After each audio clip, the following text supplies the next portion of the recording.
Herculano Pires, O Infinito e o Finito, Lições de Espiritismo Crônicas.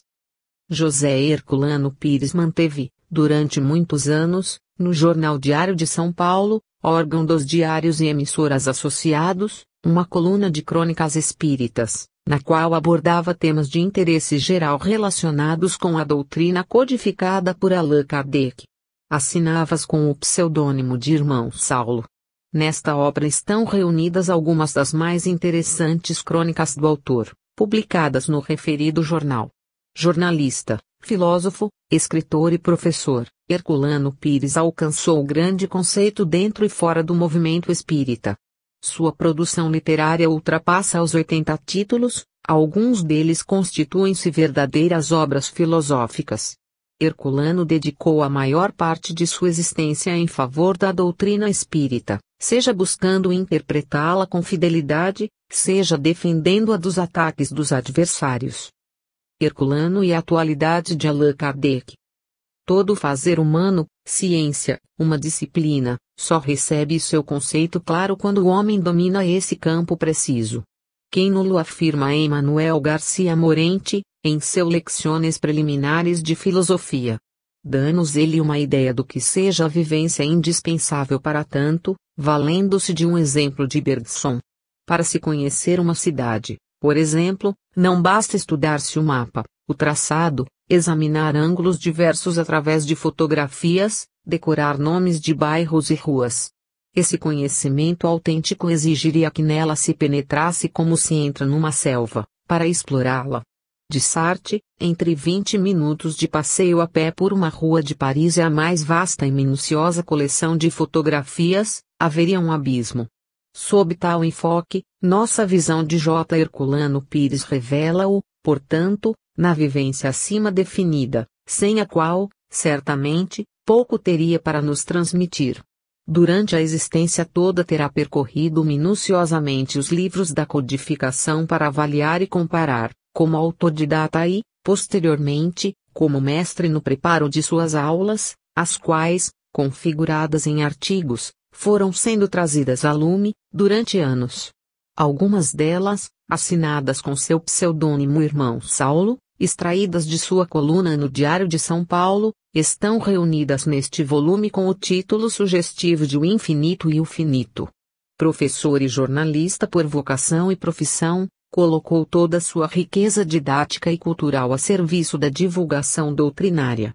Herculano Pires desempenha hoje um papel de importância indiscutível no panorama espírita brasileiro. E o verbo mantém-se ainda no presente, mesmo após seu desencarne em 1979, uma vez que seus livros permanecem apostos, como sentinelas inarredáveis, realizando seu trabalho específico. Acima de todas as atividades ligadas à doutrina espírita, J. Herculano Pires esteve sempre ocupado, e preocupado, com a defesa de uma tese que nos parece haver-lhe instruído basicamente as produções jornalísticas, literárias e filosóficas desde o início, a da completa atualidade de Allan Kardec. Este ter-lhe-ia sido, a nosso ver, o tema subjacente de todas as obras, a bandeira de sua caminhada missionária.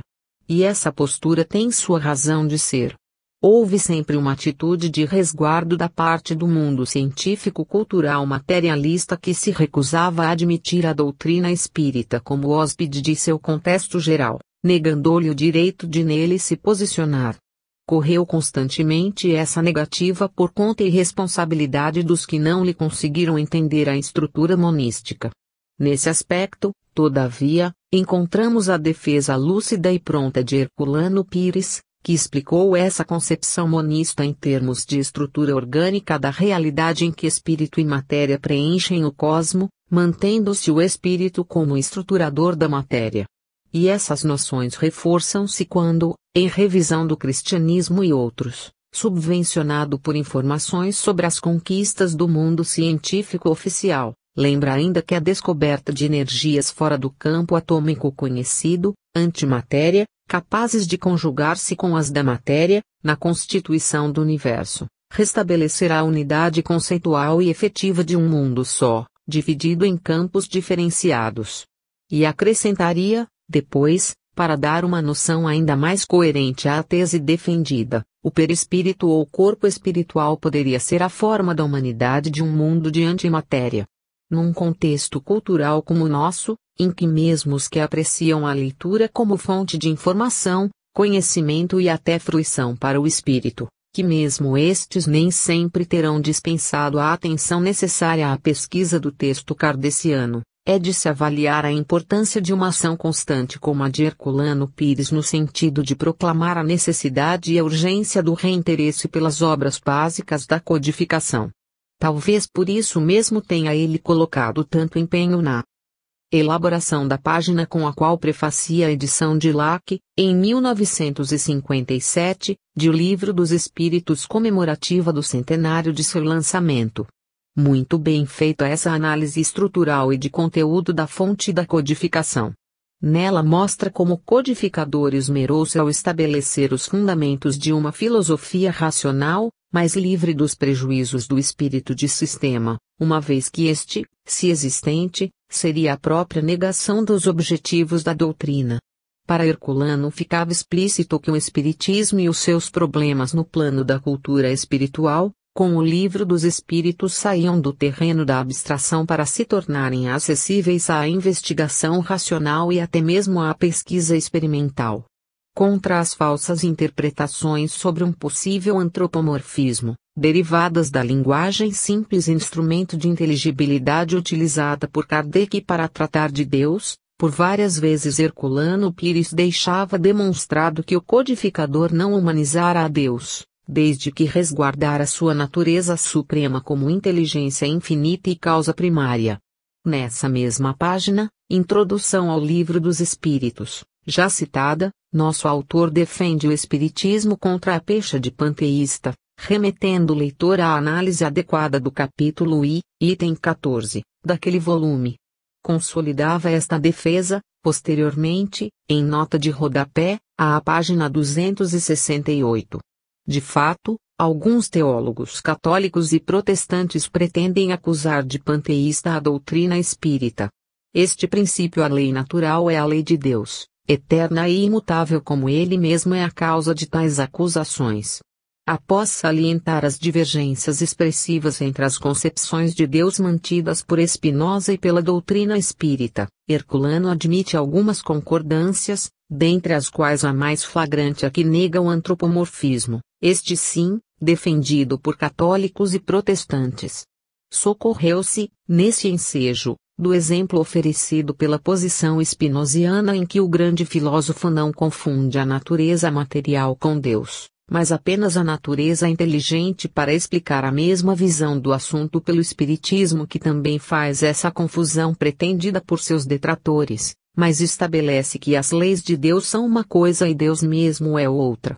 Percebeu ainda outros aspectos da mesma questão, completando: não há possibilidade de confusão entre espiritismo e panteísmo, a menos que se admita como panteísta a doutrina da imanência de Deus, por força mesmo de sua transcendência, e, nesse caso, católicos e protestantes também seriam panteístas. No enfoque da metodologia utilizada por Kardec até atingir a síntese doutrinária, Herculano acendeu as luzes de velho lidador no campo da filosofia, curso que teria efetuado para melhor servir doutrinariamente a fim de orientar-nos. Sim. Hegel estabelecer as bases tríplices do processo dialético, tese, antítese, síntese. Em lugar de dar ênfase à contradição em si, a luta dos opostos, explica-nos o mestre paulista em sua página introdutória anteriormente citada. Kardec teria efetuado a fusão da tese e da antítese para uma nova criação. E é nesse sentido que se desenvolve o diálogo em O Livro dos Espíritos. De fato, o método dialético, processo natural do desenvolvimento do pensamento percorrido por Kardec sob esse prisma, levou-o à síntese doutrinária contida nessa obra básica. Segundo Herculano, de pergunta em pergunta, ia Kardec obtendo seu texto definitivo, trazido pela maêutica, seguindo as linhas dialéticas da busca socrática da verdade. Na análise de cada um dos passos do codificador, o arguto crítico de vampirismo foi refazendo, como num roteiro de processos lógicos, a escalada kardeciana. Daí apontar com precisão cada momento em que o mestre de Lyon abordava o espiritismo como uma ciência de observação tal qual ocorre na primeira etapa do texto de O Céu e o Inferno, por exemplo, ou como uma ciência de pesquisa, quando investiga objetivamente a situação dos espíritos após a morte. No decorrer de sua obra toda, o professor de curso dinâmico de Espiritismo revela sua preocupação no sentido de manter incólume e inatingível a doutrina espírita, perante acusações de espíritas que ainda desconhecem o Espiritismo em profundidade. Querem esses críticos apressados concluir por uma pretensa desatualidade de Kardec.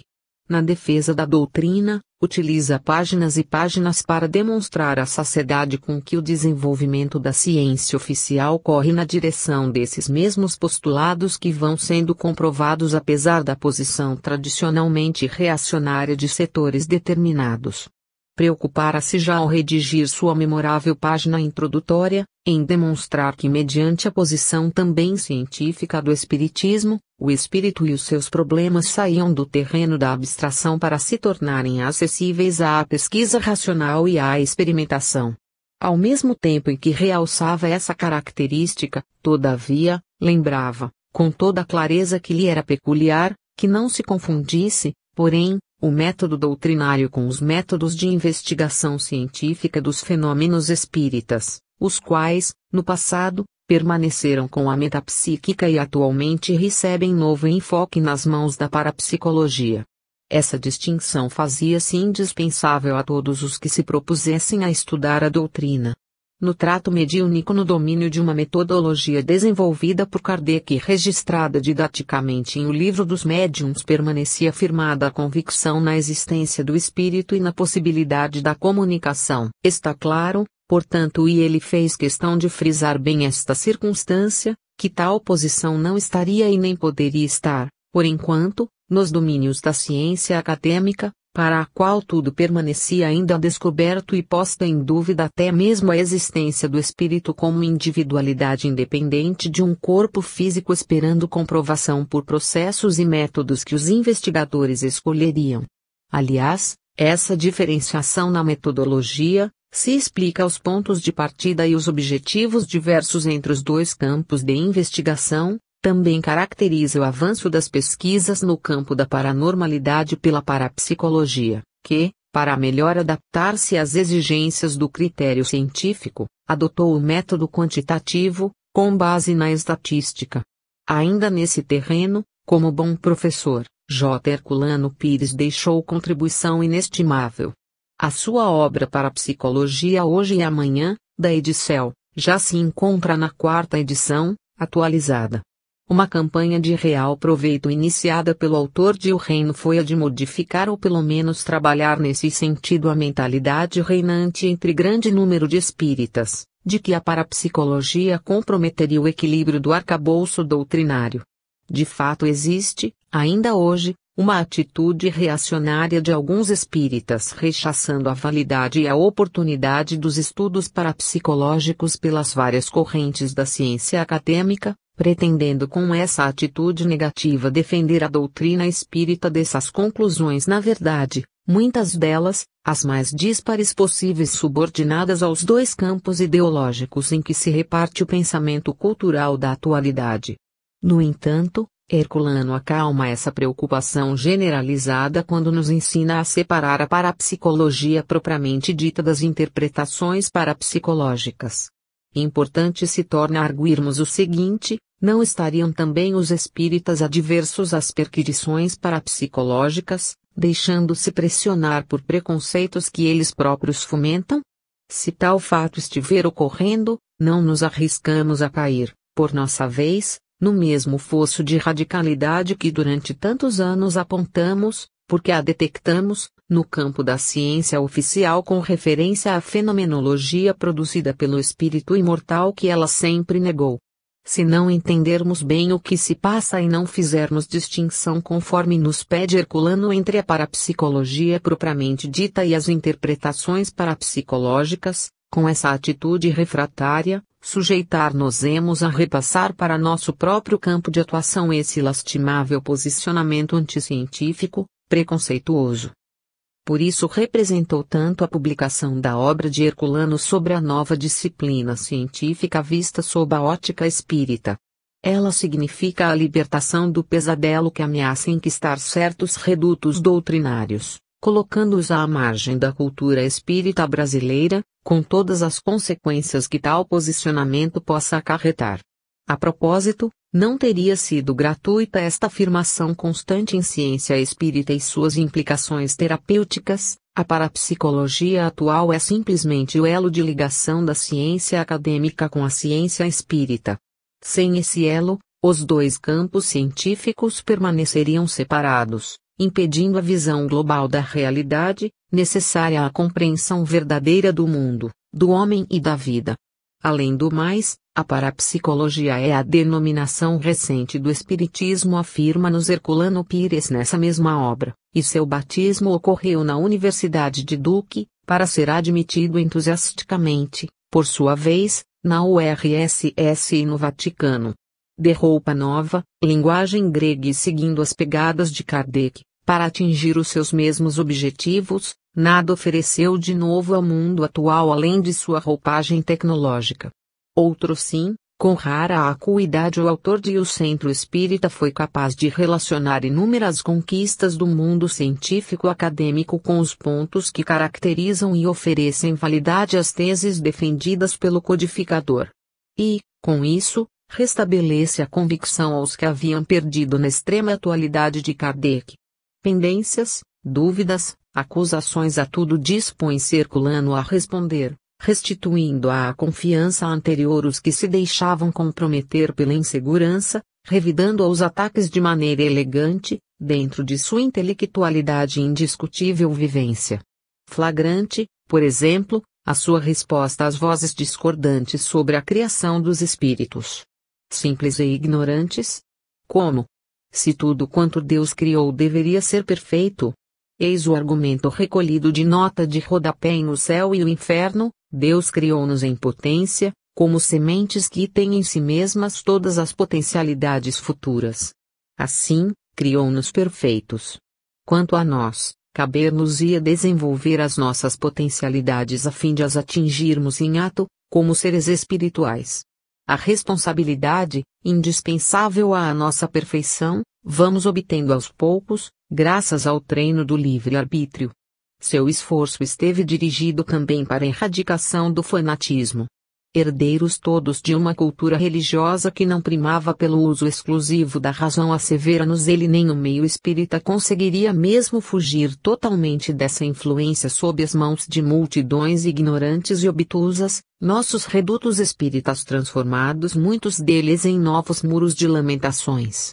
Em O Mistério do Ser ante a Dor e a Morte deixam um repto a nós, espíritas, diante do mundo atual, nos albores da era cósmica. Os espíritas, primeiros chamados para a compreensão da ciência integral e que na sua maioria refugiaram-se num beatismo de sacristia, estão intimados a alijar dos ombros as cargas do misticismo igrejeiro para poderem assumir a herança do século.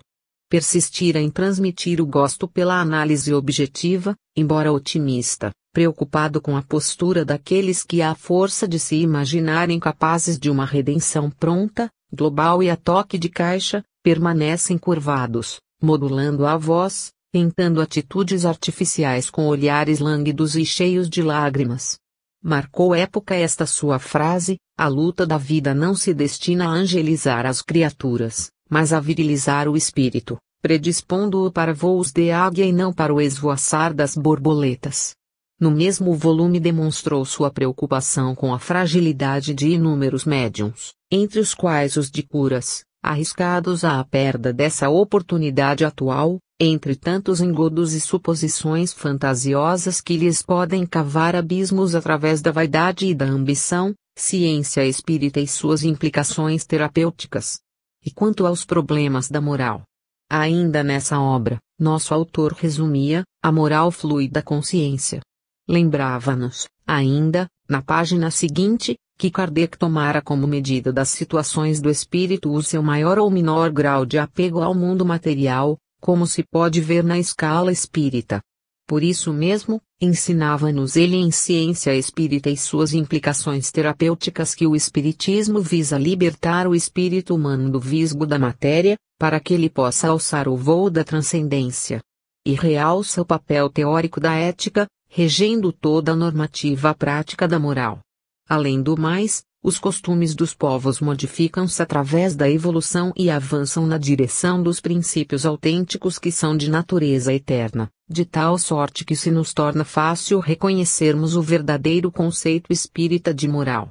Aquele que deseja reforçar seus conhecimentos kardecianos após constante estudo das fontes, encontra posteriormente, em Herculano, o destrinçar de cada assunto no enfoque do mundo de nossos dias.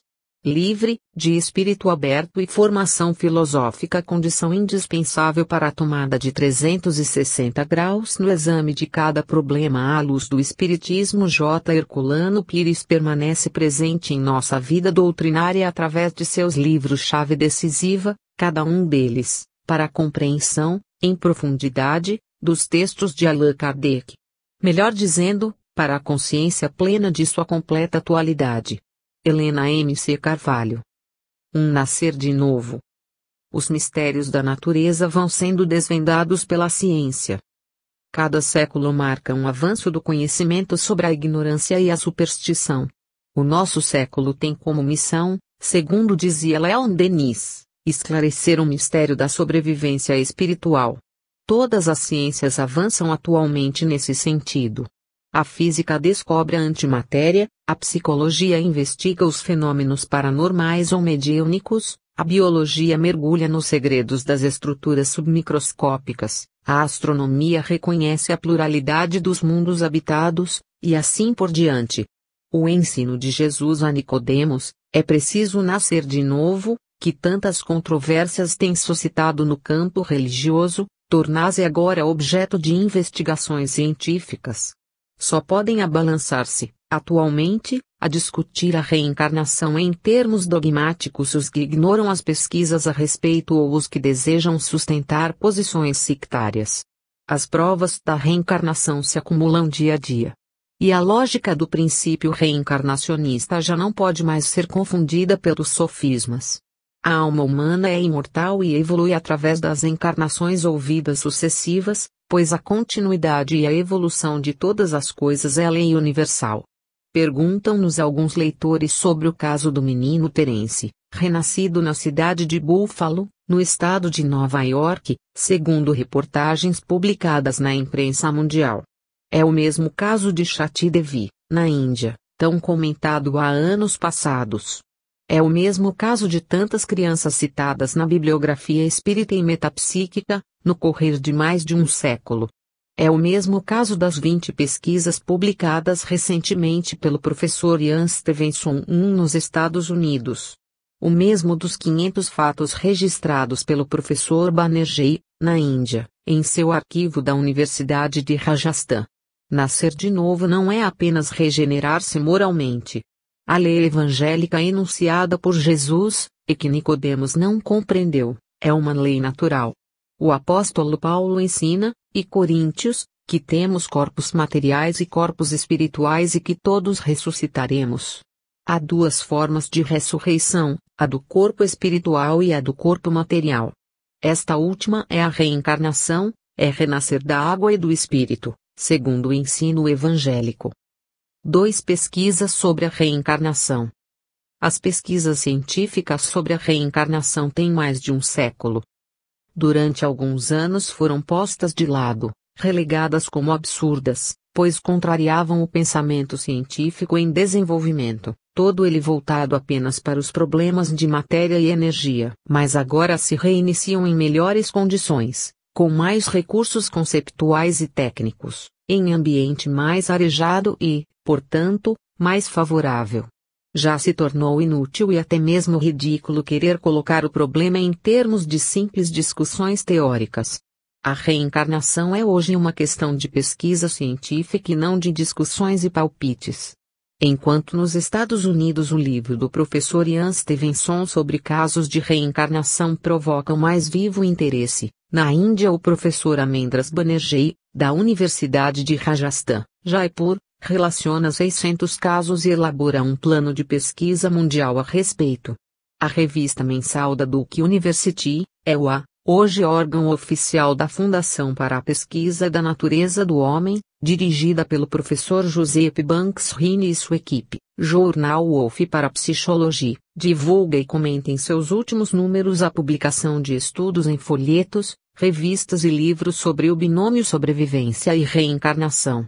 O professor Amendras Banerjee, que conta ainda apenas 38 anos de idade conseguiu despertar o interesse de vários cientistas russos para o problema.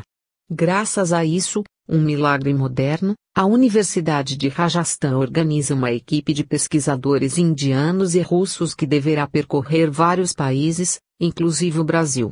As notícias a respeito provocaram o interesse do Instituto Paulista de Parapsicologia, que no momento procura entender-se com a referida universidade, a fim de facilitar, na medida do possível, os trabalhos da sua equipe em nosso país. Os incrédulos ainda perguntam, como se acaso se tratasse de uma questão de crença, de que maneira se pode provar cientificamente a reencarnação se ainda não se provou a sobrevivência. Esquecem-se de que a prova da reencarnação implica naturalmente a da sobrevivência. Sob o aspecto psicológico é mais fácil a pesquisa da reencarnação, que se faz no próprio ser vivo e não através de fenômenos paranormais, memória de vidas passadas e pesquisa hipnótica de regressão da memória, do que o da sobrevivência, que exige o exame de todo o complexo da fenomenologia mediúnica. No Espiritismo, a sobrevivência e a reencarnação constituem princípios apoiados há mais de um século em pesquisas científicas que tiveram à frente Allan Kardec, Albert de Rochas, Frederick Zollner, Alexandre Aksakoff, Gustave Gelei e muitos outros. 3. Ressurreição e reencarnação na Bíblia e nos Evangelhos. Ninguém pode aceitar atualmente a velha teoria da reencarnação pitagórica, ou metempsicose. O Espiritismo jamais a adotou.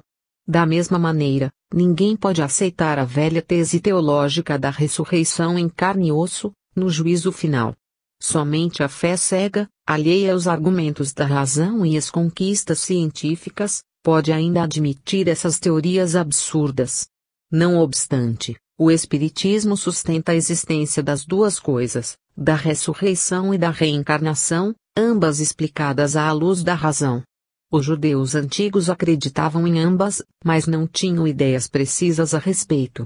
Por isso, encontramos na Bíblia, ou Velho Testamento, várias passagens em que ressurreição e reencarnação se confundem. Já nos Evangelhos, Novo Testamento, as coisas se esclarecem. Cristo ressuscitado, por exemplo, não quer dizer reencarnado. O apóstolo Paulo explica, de maneira bem clara, que a ressurreição é o nascimento espiritual, depois da morte material. Porque, escreve ele em Coríntios 15:14, semeia-se o corpo animal, ressuscitará o corpo espiritual, pois há corpo animal e corpo espiritual. Quando Jesus ensina a Nicodemos que é necessário nascer de novo, acrescenta, nascer da água e do Espírito. Ora, só uma pessoa inculta ignora que a água, na antiguidade, simbolizava a matéria, o elemento gerador dos corpos materiais. A confusão dos antigos judeus é bem clara numa passagem de Isaías, em que o profeta declara, os teus mortos viverão, os meus a quem tiraram a vida, ressuscitarão. Isaías 26:19. Kardec compara, em O Evangelho segundo o Espiritismo, 3 versões diferentes do livro de Jó, a católica, a protestante e a ortodoxa grega, mostrando que em todas elas Jó se refere à reencarnação, Jó 14:10-14. Em geral, as pessoas que contestam a existência da reencarnação na Bíblia e nos Evangelhos apegam-se unicamente a princípios dogmáticos, a pontos de fé. O Espiritismo não admite a fé cega, a crença imposta pela autoridade exegética. Analisando as Escrituras Sagradas à luz da razão, essa luz que Deus nos deu para buscarmos a verdade, o Espiritismo nos mostra que a ressurreição e a reencarnação são 2 princípios antigos, que estão presentes na Bíblia e nos Evangelhos. Somente aquele que não quer vê-los pode negá-los, tapando o sol com a peneira. 4 Momo escorraçado do Olimpo ajeitou-se entre os homens. Curiosa história de um deus linguarudo não participou da guerra dos deuses, mas não é tão feio quanto o pintam. Momo é um deus pagão que conseguiu imortalizar-se no culto popular, graças à leviandade. Os outros deuses, que eram deuses sérios, foram todos destronados pelo cristianismo. É verdade que, apesar disso, muitos deles conseguiram sobreviver com outras roupagens. O politeísmo greco-romano não se deixou derrotar completamente pela concepção espiritual do Cristo. Exatamente como se dá nas guerras humanas, o Olimpo não se entregou de graça ao Calvário. Foi necessário um armistício e um tratado de paz, e nesse tratado entraram as condições que praticamente transferiram o politeísmo para o meio cristão, inclusive com suas formas rituais, seus princípios mágicos e sua idolatria, tão malsinada pelos judeus e pelas primeiras gerações cristãs. Houve um Deus que não participou de nada disso. Nem das batalhas entre o Olimpo e o Calvário, nem dos entendimentos para o tratado de paz. Esse Deus era Momo, filho da noite e do sono. Sua natureza onírica jamais lhe permitira participar inteiramente da realidade, nem mesmo da realidade olímpica. Era, pois, um Deus marginal. Já o haviam expulsado do Olimpo por causa de sua língua terrível, de seu intolerável costume de zombar de tudo e de todos. Um Deus moleque, insuportável, mormente num mundo de deuses, onde se tratam das coisas mais sérias possíveis, que são as coisas divinas. Dizem que chegou a morder a língua de raiva, por não ter encontrado nada, mas absolutamente nada, para criticar ou zombar, em Vênus. Esse Deus irreverente, que não queria poupar nem mesmo a beleza de Vênus, estava no mundo, divertindo-se entre os homens, quando estourou a guerra entre o paganismo e o cristianismo. Percebeu logo que o Olimpo viria abaixo, mas não se importou com isso. Tratou de ir preparando a sua morada definitiva aqui mesmo, na planície humana, e conseguiu ajeitar-se bem. Fim da guerra, os cristãos vitoriosos entenderam que Momo devia entrar nas condições de tratado de paz.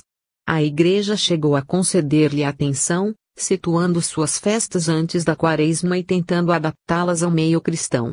Mas o deus Moleque não aceitou a oferta. Nada tinha a ver com os deuses derrotados do Olimpo, que já o haviam tocado de casa, e queria viver por conta própria. Daí por diante, começaram a persegui-lo. Mas ele não se deu por vencido. Sabia que os homens o adoravam. Cristãos, pagãos, ou lá o que fossem, não podiam passar sem ele. Na Idade Média, sob a mais asfixiante dominação da Igreja, Momo consegue restabelecer o seu reino folião, tornando-se célebres os carnavais de Veneza, Nice, Turim, Roma. Todo o ardor das antigas festas romanas, as saturnais, as lupercais e as bacanais, agora que seus patronos olímpicos estavam derrotados, Momo incorporava ao seu reinado. O carnaval, portanto, não é mais do que uma festa pagã que o cristianismo não conseguiu absorver. Enquanto outras festas, inclusive cerimônias religiosas, foram facilmente transferidas para a nova religião, a de Momo resistiu a tudo. Nunca lhe faltaram adeptos, pois sabemos que, no imenso processo da evolução humana, o fermento do passado resiste com espantosa intensidade. Além disso, é justo que Momo conserve o seu poder. Se outros deuses olímpicos, através do disfarce, conseguiram não somente sobreviver no cristianismo, mas até mesmo influir neste, paganizando em tantos sentidos, por que razão o pobre Momo, um deus marginal, deveria ser sacrificado? O Espiritismo não encara o carnaval como um período satânico, um reinado demoníaco, mas apenas como um resíduo pagão que se mostrou irredutível, no mundo semi-pagão em que vivemos. É claro que nutrido o carnavalesco, havendo maior liberação dos instintos inferiores, há também uma participação mais intensa e ativa dos espíritos apegados a esses instintos. Mas quem acompanha a evolução dos costumes, sabe que o carnaval também está se modificando. As festas de hoje já não são tão grosseiras e impuras como as de antigamente. O sentimento de beleza e de graça vai superando o desregramento moral, os descontroles e os excessos sensuais. E na proporção em que a evolução humana se acentuar, nos caminhos da renovação espiritual do homem, o deus Moleque do Olimpo também se modificará, ou acabará fugindo para outro planeta. No fundo, Momo não é tão feio quanto o pintam. Somos nós mesmos que o fazemos perigoso ou não, segundo o que trazemos em nosso íntimo. 5. A Didache do Natal. Os grandes mestres já trazem a vocação de ensinar ao nascer. E por isso costumam ensinar desde cedo. Jesus, ainda menino, quando os outros estão aprendendo, ensinava aos doutores do templo em Jerusalém. Fatos semelhantes ocorreram com muitas criaturas geniais em todo o mundo. Mas não há registro positivo de alguém que fizesse de toda a sua vida, desde o ato de nascer até a morte, uma didache contínua, uma lição incessante. Este é um dos fatos que destacam o Mestre Supremo entre todos os mestres, que caracterizam o gênio dos gênios. Gautama Buda era príncipe e nasceu num palácio.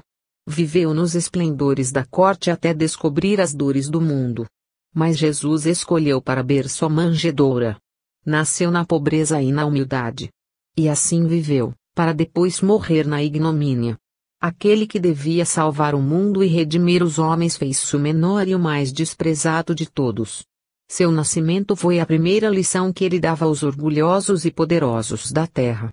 Depois ensinaria que não se necessita de títulos, de posições, de riqueza e de poder temporal para remover o mundo da órbita da ignorância. E por fim nos deu duas espantosas lições finais, a morte na cruz e o túmulo vazio, mostrando-nos que a injustiça eleva o justo e que a morte desaparece à luz da ressurreição.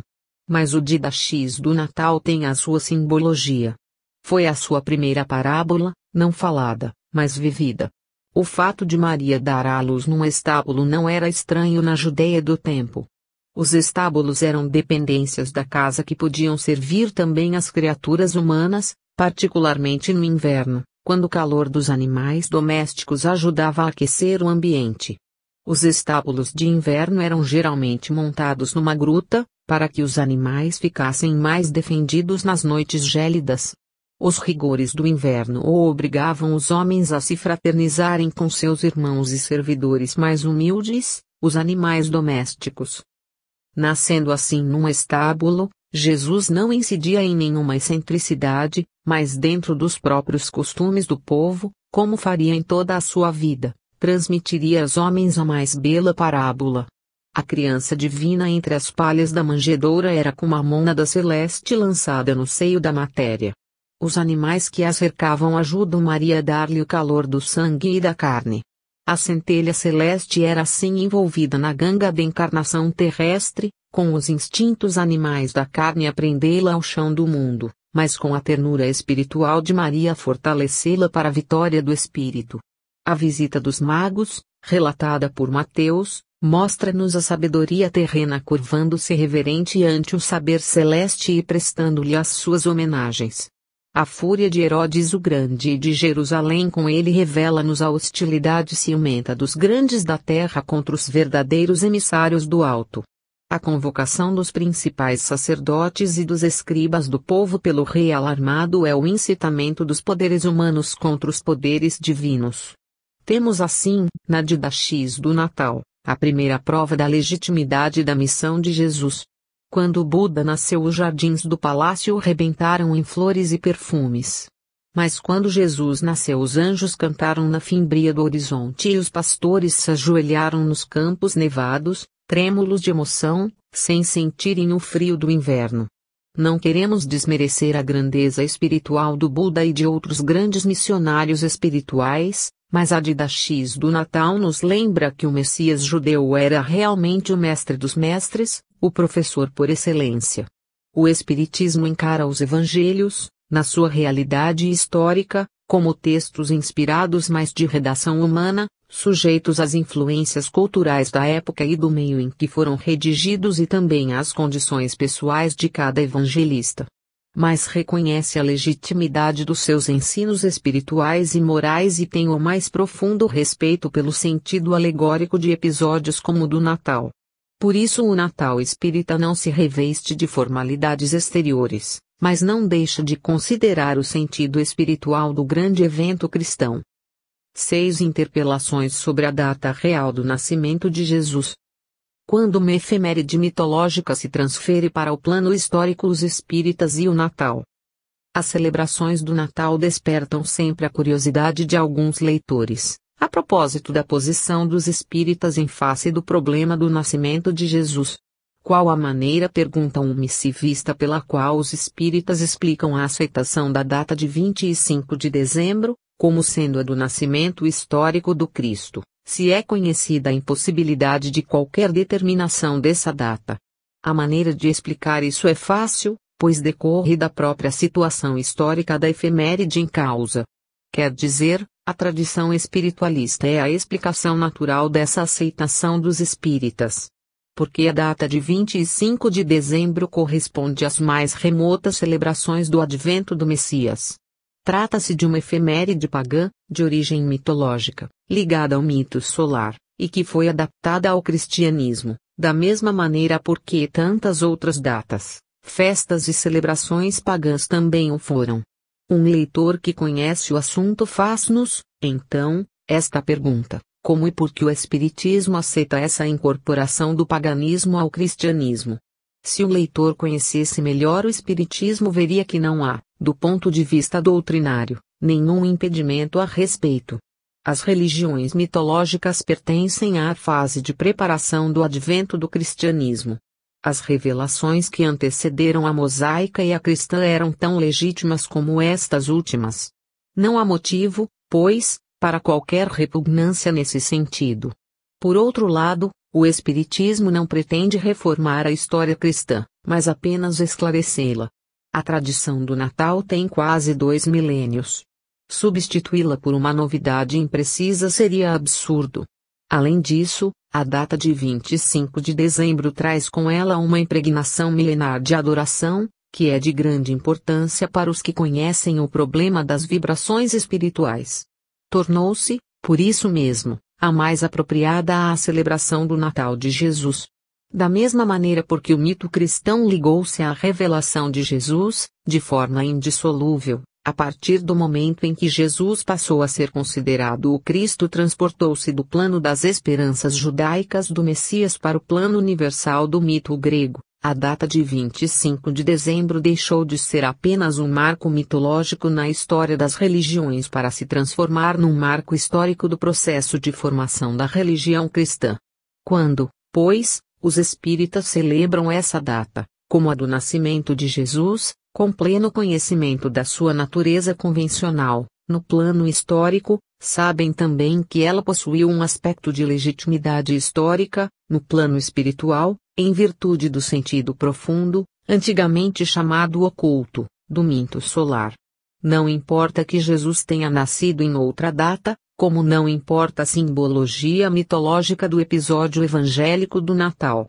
O que importa é compreender que a história do Natal, profundamente ligada à tradição espiritualista da evolução terrena, traz para o homem de hoje a mensagem eterna da renovação humana, através dos séculos, pelo desenvolvimento das forças do espírito. É nesse sentido que o espírita, sinceramente, celebra o Natal de Jesus, acompanhando a tradição, sem com isso prejudicar a sua compreensão espiritual do cristianismo. O processo de desenvolvimento espiritual do homem é vasto e complexo, abrangendo milênios e envolvendo aspectos demasiado complexos, que o Espiritismo procura esclarecer de maneira racional, mas não pretende submeter a nenhuma transformação violenta. 7 Significação do Ano Novo para a concepção espírita. Importância da medida relativa do tempo no processo de evolução espiritual do homem. Uma lição de A Gênese. Encontramos no capítulo 6 de A Gênese, de Allan Kardec, esta curiosa definição: o tempo é apenas uma medida relativa da sucessão das coisas transitórias. Devemos então desprezar o tempo, não nos importarmos com as convenções do calendário. O fim do ano, por exemplo, nada mais seria do que um limite convencional, sem maior significação para a vida humana. Nem o tempo nem o espaço existem, para o homem que conhece o Eterno, afirmou o pensador indiano Krishnamurti. Os espíritas e os espiritualistas em geral, que conhecem a eternidade da vida e a imortalidade da alma, não deveriam levar em consideração as medidas relativas de espaço e de tempo. Todo esse capítulo 6 de A Gênese, a que nos referimos, trata dos problemas fundamentais de espaço, tempo, matéria, espírito, criação e vida. E se nos mostra a relatividade de nossos conceitos, também nos demonstra a importância do relativo, no processo de nosso desenvolvimento espiritual. Trata-se do famoso capítulo sobre uranografia geral, recebido do espírito de Galileu, pelo astrônomo e médium Camille Flammarion, na Sociedade Espírita de Paris, entre 1862 e 1863. Kardec o incluiu em A Gênese, sob a orientação do Espírito Verdade, como um dos pontos essenciais do livro. Conhecemos a concepção do universo como estrutura tríplice, que nos é dada no capítulo 2 de O Livro dos Espíritos. O universo se constitui de dois elementos fundamentais, espírito e matéria, subordinados ao poder supremo de Deus. Assim, a Trindade universal, como assinala Kardec, é esta: Deus, espírito e matéria. No citado capítulo 6 de A Gênese vamos encontrar a apreciação dos conceitos de espaço e tempo, em função dessa mesma concepção do universo. Ambos nos são apresentados como formas conceptuais e, portanto, finitas, condicionadas à relatividade dos sentidos humanos, daquilo que poderíamos chamar o imenso infinito da realidade superior que nos escapa. Esquematizando o problema, para torná-lo mais compreensível, podemos expô-lo assim, dentro da própria explicação do texto: primeiro, o universo, na sua constituição tríplice, é infinito em todos os sentidos, tanto espacial, quanto temporal e conceptual. Segundo, o espaço é apenas a medida relativa da extensão, qualidade perceptível da imensidade. Quer dizer, existe a imensidade, da qual percebemos a extensão, que nos permite formular o conceito de espaço.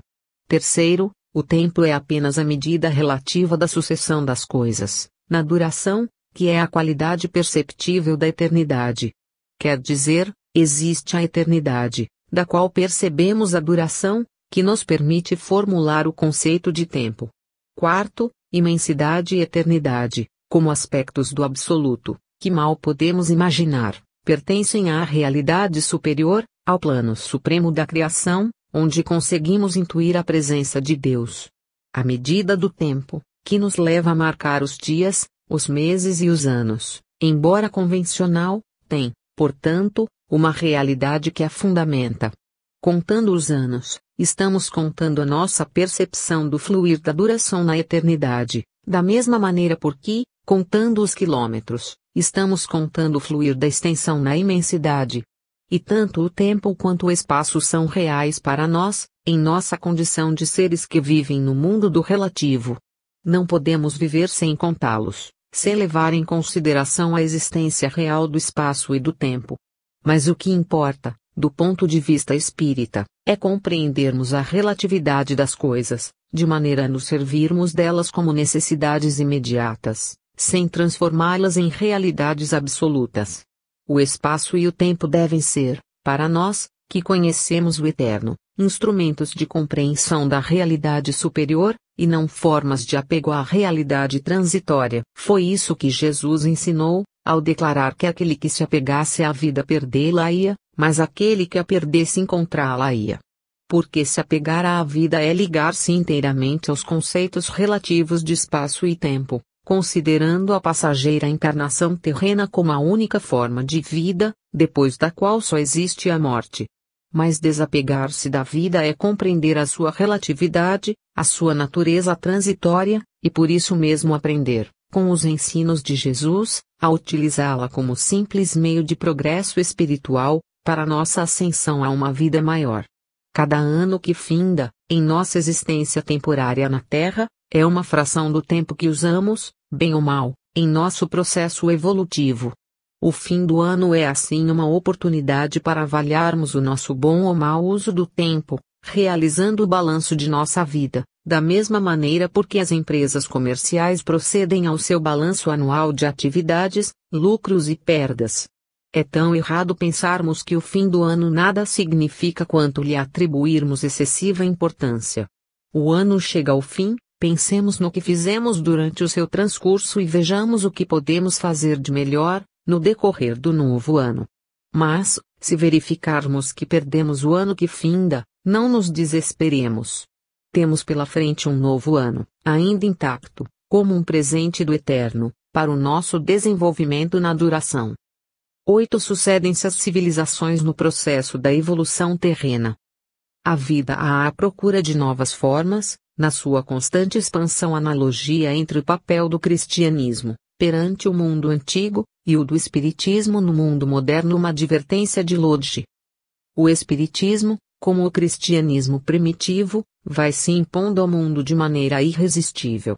A mitologia greco-romana era ainda senhora do mundo antigo e seus deuses de pedra ou metal dominavam nos templos do império, quando o cristianismo começou a se espalhar pela terra, como erva humilde que se alastra no solo, pisada pelos homens e desprezada pelos poderosos.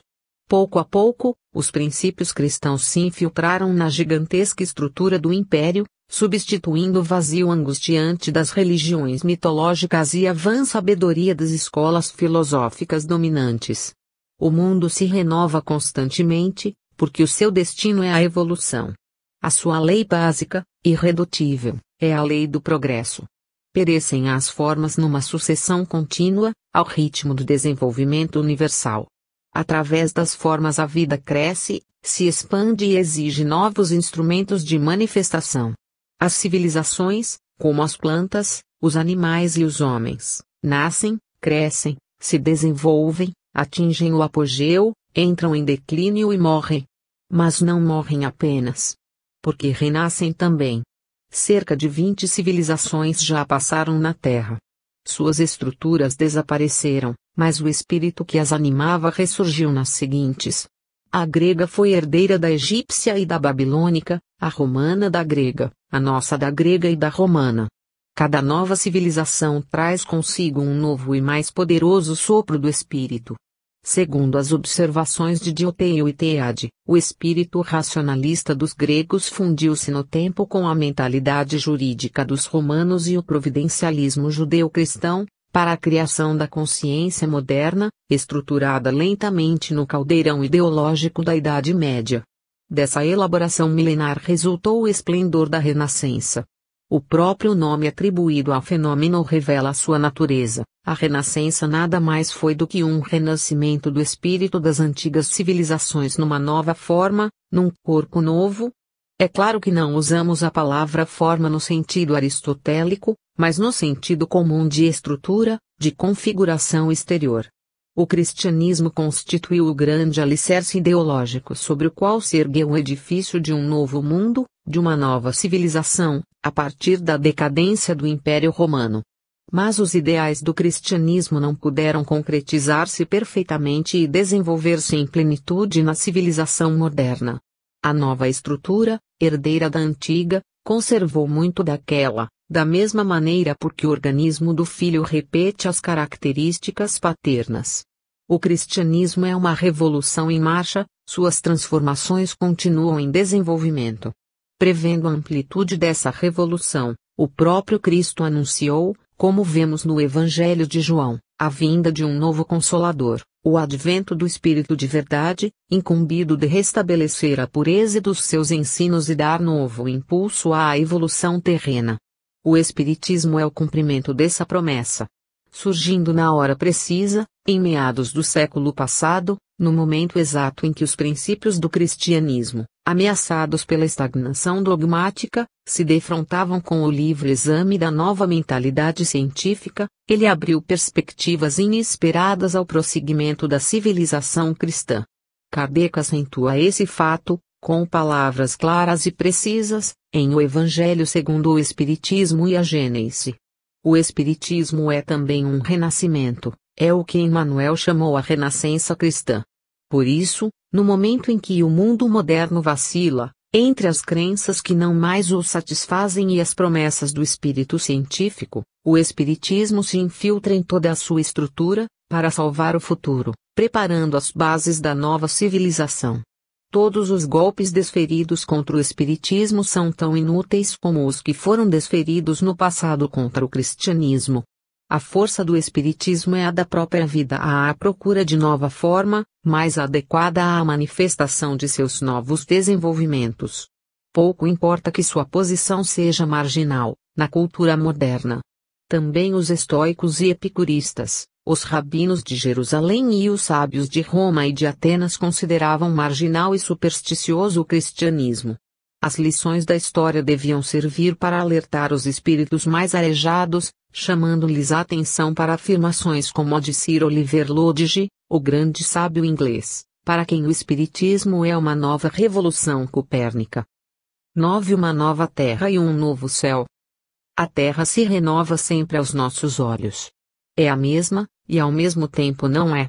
Mas todas as suas renovações assemelham-se ao passar das estações que anunciam a primavera.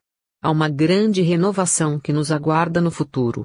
Semelhante à criatura humana, que passa da infância à adolescência, desta à mocidade, desta à madureza e desta à velhice, mas mesmo na velhice não completa o seu ciclo, assim é a Terra, nosso planeta, nosso mundo e nossa mãe. O homem, diz o filósofo Heidegger, é um ser que se completa na morte. Só a última transformação, a que se refere na Bíblia o livro de Jó, completa o ser humano na sua elaboração terrena.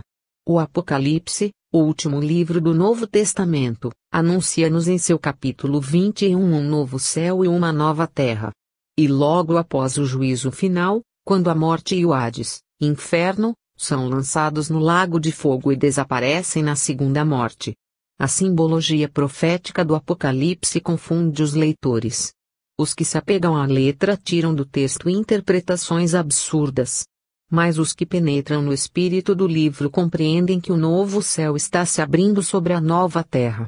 Tudo o que é iníquo, tudo o que é errado e condenável será lançado no lago de fogo, onde se dá a segunda morte, ou seja, onde os resíduos da evolução passam por nova transformação. Os estudiosos divergem na interpretação do Apocalipse. Muitos o consideram como profecia já cumprida, referente apenas à queda do Império Romano. Mas a verdade é que os fins de ciclos se assemelham. Se a visão do apóstolo na ilha de Patmos se aplicava ao seu tempo, também se aplica ao nosso. Estamos na hora em que um novo ciclo da evolução terrena chega ao fim. Uma nova terra começa a se mostrar aos nossos olhos.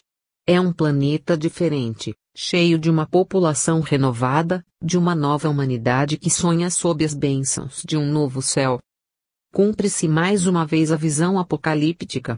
O juízo final se realiza. O homem velho é lançado no lago de fogo e enxofre para que o homem novo apareça e domine o planeta. Nossa mãe terra geme nas dores do parto. Mas após as dores haverá alegria, a intensa alegria do coração materno que se debruça sobre o sorriso de uma criança. Louvemos a Deus por nos haver reservado para esta hora do mundo. E à maneira de João, repitamos as palavras da bênção: a graça do Senhor Jesus seja com todos. 10. O infinito e o finito. Deus é o Espírito infinito, o Criador. Nós somos as criaturas, espíritos finitos. A ideia de Deus nos dá a perspectiva do infinito. A ideia do homem nos mostra a estreiteza do finito.